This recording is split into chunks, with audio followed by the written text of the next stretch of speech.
in 2022, everyone was excited, looking how successful the Ukrainian army was, and we were planning the collapse of the Russian army and full liberation of the Ukrainian territory by the Ukrainians.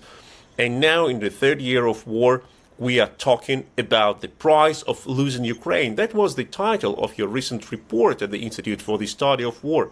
How have we landed from that excitement into this dire perspective? A big component of what we are seeing right now is the result of not having enough Western aid in timely manner to support Ukrainians.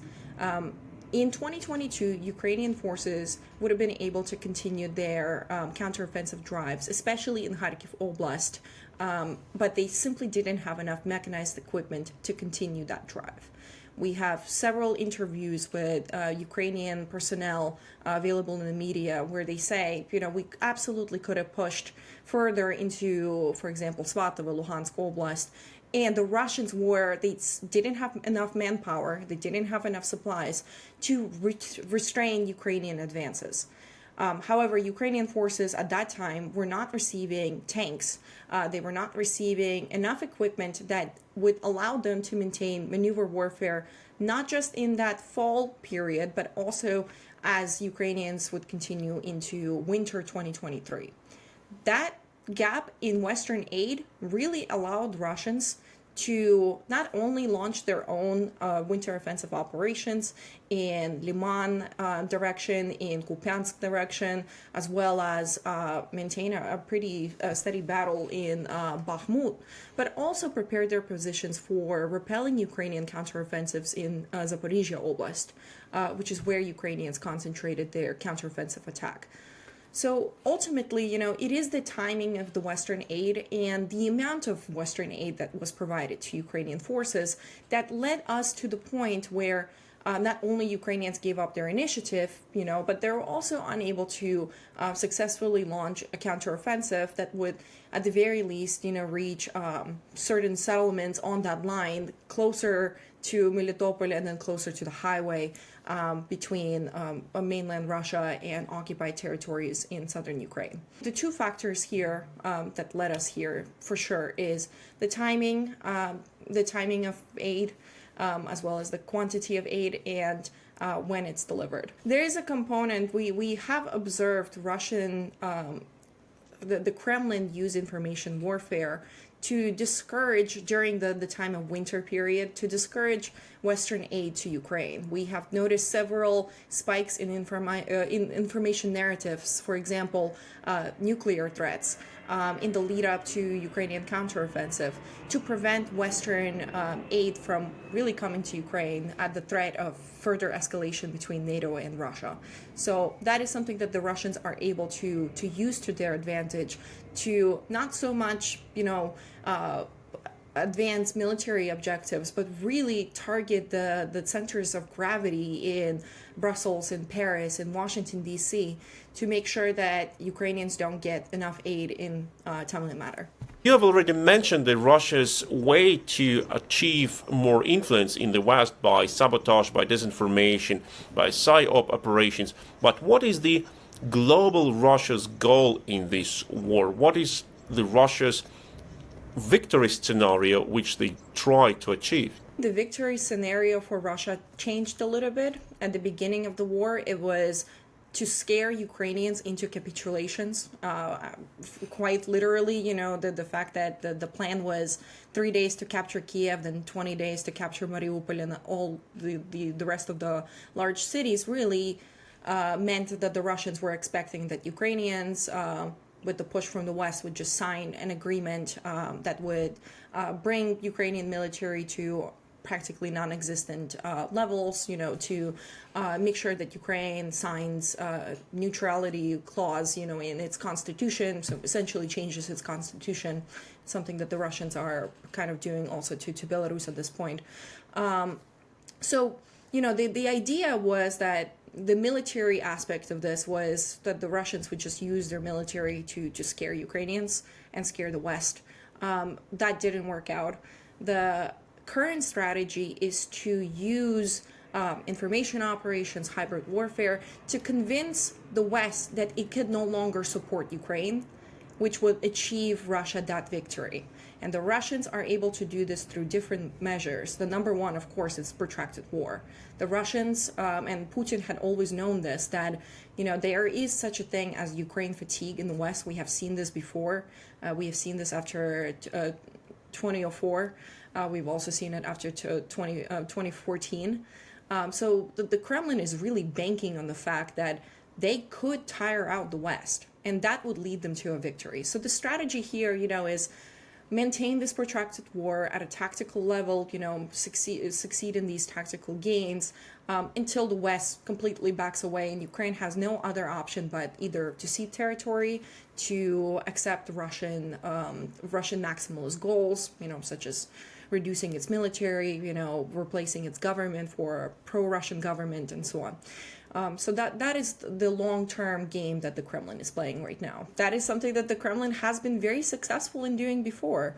Right now, the platform that the Russians are advancing is the negotiation stock.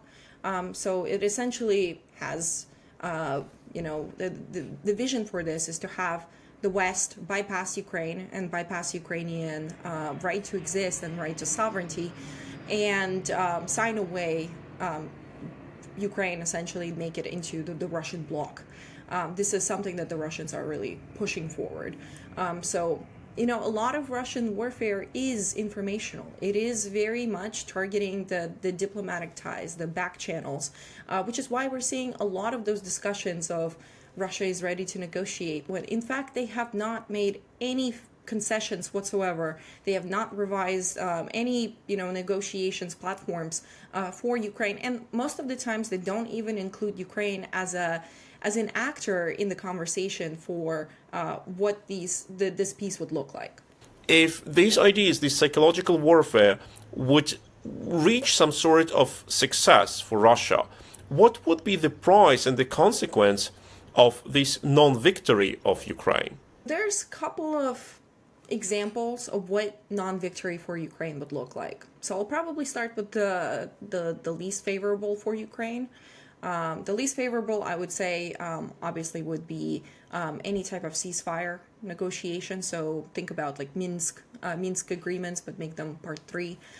This would be very, very detrimental to Ukraine, especially at the current lines. That is because Russia occupies economically viable areas of Ukraine. So that is, think about steel production, coal mining. We also have a large agricultural sector of Ukraine occupied now, which is Kherson and Zaporizhia Oblast. This is going to cripple Ukraine in prolonged term.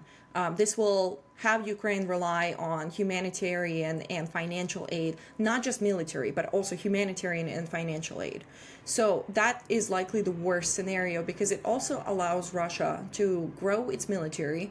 And we are seeing that the Russians are forming 3 more armies. They are reconstituting and restructuring their military districts. They have combat experience that they're now using to train their personnel. They use veterans, and they are having them train volunteer personnel that they recruit. All of that is going to allow Russia to really secure itself for a next more aggressive attack on Ukraine when Ukraine is only becoming weaker. So any ceasefire negotiations only really set conditions for Russians in the future.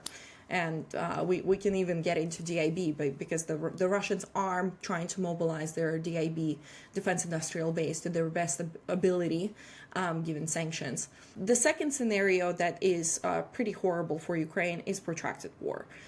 So it's not, say that the West continues its support at the current level, and the Ukrainians just keep on fighting these positional battles throughout the front line.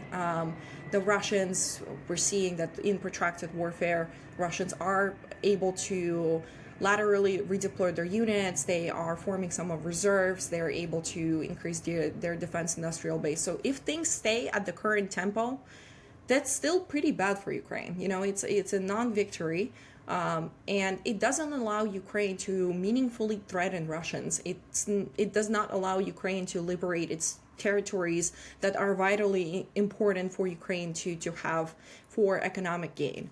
And it also allows Russians to attrit Ukrainian forces and Ukrainian morale. So the current situation that we're in is not very favorable for Ukrainians, and it's in fact very favorable for Russians, who are able to sustain protracted war and are able to, at the current level, reinforce its troops and also have sufficient DIB capabilities to reinforce the troops on the battlefield as well. And then last but not least, I would say there are a couple of scenarios for where the situation is a little bit better for Ukraine, and this is something that we really want to see if we cannot have full victory, right? I'm not advocating for this. I want to kind of flag, we do think that Ukraine, for its ability to not only defend itself, but also defend NATO, become this area of that will prevent Russian aggression against NATO, it needs full victory. But if Ukraine is able to get its territories back to, say, 2014 levels, that is a viable area for Ukraine to not only use that time frame to improve its defense industrial base, which is something that Ukrainians are doing, especially through joint productions with Eastern European countries and Central European countries. But also, it will allow Ukraine to regain some of its economic capabilities in southern and eastern Ukraine.